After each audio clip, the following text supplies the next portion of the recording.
Mixing Madness.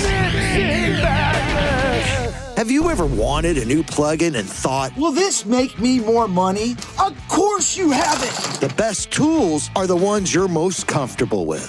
For example, I've been using the Renaissance EQ.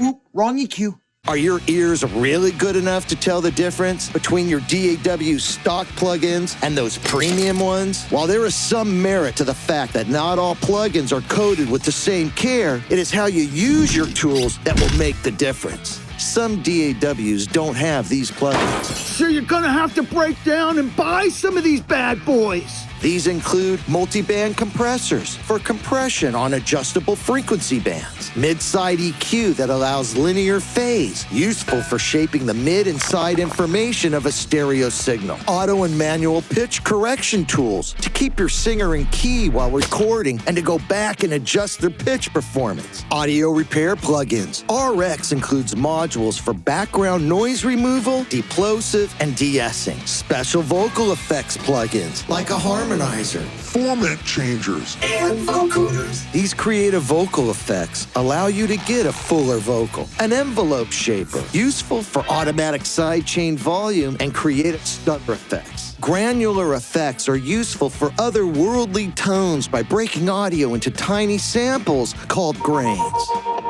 Stereo shaping plugins to get a wider sound out of a mono signal by shifting the phase. Tape machine emulations to get that sound of tape saturation without the cumbersome task of owning a tape machine. Metering plugins. How loud is your song compared to others? Before you pull out your wallet for the next sale, consider completely mastering the basics of audio mixing and effects. Could you explain compression to your mother?